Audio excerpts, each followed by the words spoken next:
goeiemôre. Ek hoop en ek vertrou dat dit vanmôre met jou goed gaan. Nou, so 'n paar dae terug was daar nog 'n groot hailstorm hier in ons omgewing. En wanneer jy dan met jou voertuig ry, dan is mens altyd bekommerd oor die haal, dat jy gaan skade kry. En baie interessant, sien ek hoe al die mense wat op die pad is onder die bome begin intrek en onder aftak begin stop en daar by die petrolgaraas begin hulle intrek en almal probeer net skuilings vind, want hulle wil nie skade hê nie. Hulle wil nie hê daar moet iets met hulle voertuie gebeur nie. Ja, skuiling is tog iets wat ons soek wanneer ons in die moeilikheid is, wanneer ons hulp nodig het, wanneer ons beskerming nodig het. En dit laat my toe vir 'n oomblik dink terwyl ek daar onder die boom sit en die haal val en ek is nogal redelik beskik onder hierdie boom.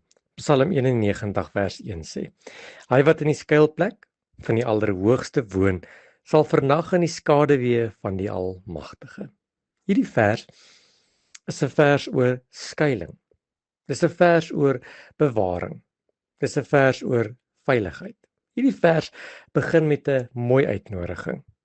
Maar hoor gou-gou, dis ook 'n keuse. Dit sê nie hy wat glo of hy wat soms bid nie, of hy wat kerk toe gaan nie, of hy wat gehoorsaam is, of hy wat vriendelik is nie. Nee, hy sê hy wat by die Allerhoogste woon. Ek wil jy moet vanmôre die woordjie woon hoor. Om te woon beteken om te bly, om jou lewe daar in te rig. Nie net te kuier nie, of soms daar te stop nie.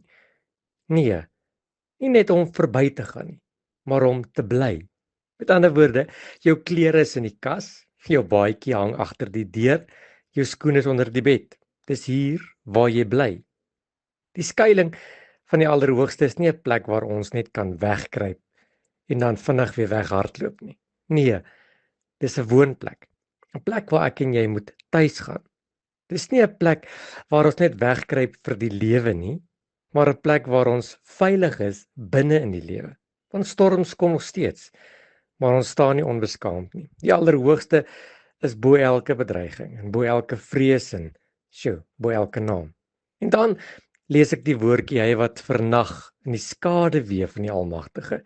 Jy sien 'n skaduwee is altyd in die Bybel 'n teken van nabyheid. Jy kan nie in iemand se skaduwee staan as jy ver van hom af is nie.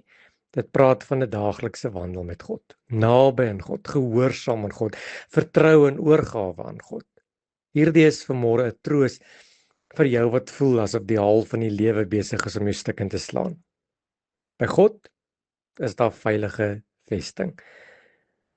By wie God bly, jouself niks te dra nie, want die Here dra jou las.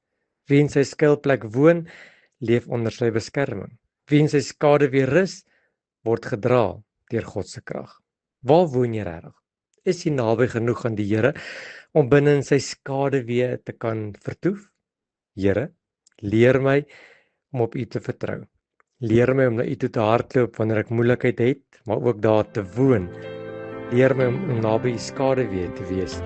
Leer my om naby U te wees. Amen.